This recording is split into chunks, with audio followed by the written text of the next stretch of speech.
कि राजा मैं आ गया हूँ।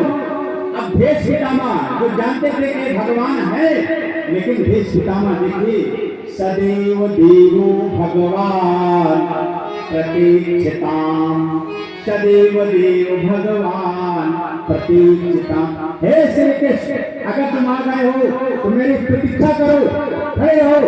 अब बताओ भगवान आ जाएंगे और आप कह सकते हैं खड़े रहो, लेकिन भेष पितामह ने कहा ये भगवान आ गए हो तो वहीं खड़े रहो। भगवान ने कहा मैं खड़े रहो पितामह, हाँ खड़े रहो। अरे महाराज आपको इच्छा मृत्यु मिली है, कब तक मैं खड़ा रहूंगा? आपको जब इच्छा होगी तभी मरेंगे। भेष पितामह कहते कलेव रम्या वदिदं हिनोम्यहम्, जब तक मेरे शरीर है हे पितामह हे श्री कृष्ण तब तक तुम खड़े रहो। भगवान ने कहा दादा आपका आदेश सिरधारी है, मैं खड़ा होऊंगा। कहा ऐसा नहीं, कहा क्यों और क्या सजा देंगे? तो भेष पितामह फिर कह रहे कि प्रसन्न हासा आपको मैं कह दूं धूप में खड़े रहिए तो आप नहीं खड़े होंगे। अब मान लीजिए मेरा कहना मान भी लिए और आपसे कहूँ सुकुल जी धूप में खड़े होकर के आप हंसते रहिए तो आप कहेंगे मैं कितनी आदमी आप हैं। भेष पितामह कह रहे हैं कि प्रसन्न हासा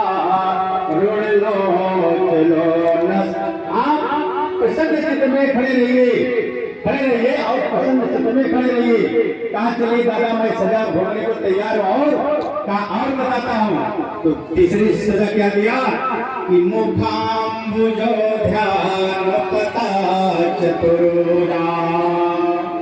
हे श्री कृष्ण प्रसन्न चित्त में आप खड़े रहिए और आपका मुख आम्बुजो, मुख आम्बुजो, अम्बुज माने कमल का फूल, मुखाम्बुजो ध्यान पता चतुर्भुजा। आपका स्वरूप कैसा हो? चतुर्भुज स्वरूप। जिस स्वरूप में आप अपनी पत्नी प्रिया के साथ रहते हैं उसी चतुर्भुज स्वरूप में मैं आपका दर्शन करना चाहता हूँ। मुखाम्बुजो ध्यान पता चतुर्भुजा। भगवान श्री कृष्ण हंसने लगे। क्यों हंसने लगे? कि भगवान तो कहते हैं दुर्वासा आगे बताएगी अम्बरीश की। भगवान कहते हैं कि अहम भक्त पराधीनो, मैं भगवान कहते हैं कि मैं भक्तों के अधीन रहता हूँ। भक्त जो कहता है मैं करने के लिए तैयार हूँ।